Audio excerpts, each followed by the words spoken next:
তো মধ্যে দেখো সিলভার মাছ রান্না করতে চাচ্ছিলাম। কেন মাছ রান্না করে না, আজকে তো শুক্রবার। হ্যাঁ, তো ঘরে সে ঠ্যাং ম্যাং ছিল না, ওই রান্না করে দিন আজকে। ঘরে তো সে গোশ নেই, শুধু আছে ঠ্যাং আর চামড়া, তাই খাবা বাবু রান্না। আজকে শুক্রবার না, তাই রান্না করো। তাই রান্না করবো? হ্যাঁ। তাই খাবা? হ্যাঁ। তো মাছটা রান্না করে তোমার আব্বু বলছে কদিন থেকে মাছ রান্না করছে না, তো মাছও রান্ধে তোমার আব্বু খাবে, আর তোমাদের ওই ঠ্যাং চামড়া এগুলা নতুন আলুতে তাহলে রেঞ্জে দিয়ে হবে তো? ঠিক আছে। নতুন আলু আছে ঘরে, হ্যাঁ। তাহলে ফ্রিজ থেকে নিয়ে আসো গা বাবু। যাও মামা দেখো নাও। চলে এসো সোনা। তো তোমার তো দেরি হয়ে ওখানে আসতে। একটু মোবাইল দেখছিলাম তো। তুমি শুধু বাগেই থাকো না, যে কখন মোবাইল দেখবে একটু। তো তুমি দেখো ঠ্যাং আর চামড়া আনতে আনতে তা আমি দেখো নতুন আলু কুইটে ফেলেছি, আবার দেখো মশলা যে সবকিছু রসুন পেঁয়াজ সব বাটা হয়ে গেছে।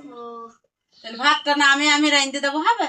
ঠিক আছে। তাহলে তুমি একটু খেলা করো এখন, আমি রান্না করি। হ্যাঁ তো ঠিক আছে। এই যে তো আজ শুক্রবার, আমার ছেলে বলছে মা গোশ মোশ কিছু নেই, তো গোশ নেই আমাদের ফ্রিজে কটা পা আছে ব্রয়লারের, আর এই যে চামড়া আর নতুন আলু দিয়ে আমার ছেলেকে রেঁধে দেবো। রেডি হয়ে গেছে, এটা রান্নার জন্য চামড়ার ঠ্যাং। এবার আমি চড়ে দেবো এটা কড়াতে। আমার রান্না করা হয়ে গেছে, এবার আমি বাড়তে ঢেলে নেবো তরকারিটা। সবাইকে আসসালামু আলাইকুম, সবাইকে শুভ দুপুর। বাবু বলেছিল যে মা পোলট্রি মুরগির ঠ্যাং দেওয়ার নতুন আলু দিয়ে রান্না করো, চামড়া দিয়ে, তো আমি রান্না করেছি। তো আমার বাবু এখনো খায়নি, তো এবার বাবুকে দিই।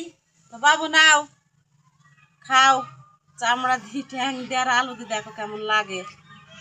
ঠিক আছে, খাই। তো নাও তুলে নাও। তুমি যাও, চামচ আনা হয়নি, হাত দিয়ে তুলে নাও। তুমি যাও তুলি। খাও বাবু খাও। খাও খাও। আল্লাহ আমাদের কপালে যা মাপিছে তাই দিয়ে খাও।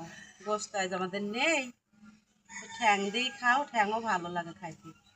আমার তো পোলট্রি মুরগির ঠ্যাংটা হাড়গুলাই ভালো লাগে। তো ঝোল ঝোল নাও, 2 পিস ঠ্যাং। আমি এখন একটা খাবো। তো খাও। বিসমিল্লাহ। ও কি স্বাদ, বলে বুঝাতে পারবো না। ঠ্যাংয়ের আবার এত স্বাদ। হ্যাঁ। তো আপনাদের কার কার তুমি ঠ্যাং এটা খেতে খেয়ে ভালো দেখো লাগে কেমন লাগে। কমেন্টে অবশ্যই জানাবেন। আর ভিডিওটা শুরু থেকে শেষ পর্যন্ত সবাই দেখবেন, সাপোর্ট করবেন, ফলো দেবেন, শেয়ার দেবেন। বন্ধুরা ভালো লাগলো, আপনারা তো বুঝতেই পারছেন। আপনারা একবার হলেও খেয়েছেন মুরগির ঠ্যাং। কে কে খাননি তো অবশ্যই কমেন্টে জানাবেন।